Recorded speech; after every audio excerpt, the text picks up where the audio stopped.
Hey guys, Kyle Morris here, coming from the Golf Room in Dublin, Ohio. And what I want to do today is talk to you guys a little bit about bunker play, since it's bunker month on the Golf Channel and we just joined the Golf Channel Academies. So with bunker play, the main thing that we're trying to do is we're trying to hit the ball with bounce. So this bottom edge right here, that's the bounce. And on full shots, right, like if on TrackMan for a 7-iron, for example, we want to have the dynamic loft be down, we'll say around like 22 degrees, because the static loft with the 7-iron on most 7-irons is about 31 degrees, so we're de-lofting it.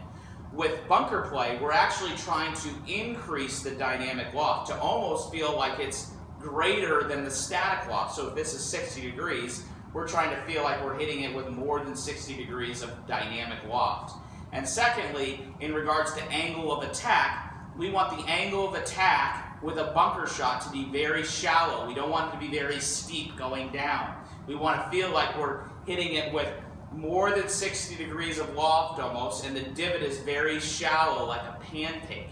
And that's going to give us the greatest margin for error in regards to hitting our bunker shots. So how do we do that? Well, what I want you to do is you're going to take a stance that's much wider than any other shot in golf. Bunker play is pretty much the widest stance that you ever have, unless you have like a super flop shot. So what we're going to do is we're going to set up with our weight kind of forward, leading into our lead thigh, kind of feeling 70-80%. I like to set up pretty square to the target line, and then we're going to have the handle feel like it's at address, going to lean just a little bit back. So that's going to give us a little bit of a head start. And the feeling is that we're going to swing the club back with a lot of hinge with our wrist. So the grip is not going to travel very far.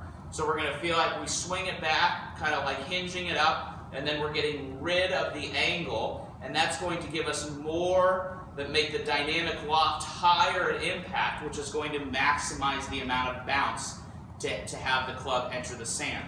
So a great drill would be to simply, we have our students here in our academy, and some of my other players, we take dollar bills and we set up to the dollar bill, and then we see if we can set up square and then swing down and try to feel like the club is going to go right underneath the dollar bill. And that's the only way to do that, because if I was to dig this way, I'd probably break the dollar bill. So that's a good way to kind of practice it inside. Use dollar bills or put some pressure on yourself and kind of raise the stakes a little bit. Maybe put a 20 under there. So hopefully this helps. If you guys have any questions, email me at kmorris@thegolfroom.com. Thanks for checking in, and we'll see you guys next time.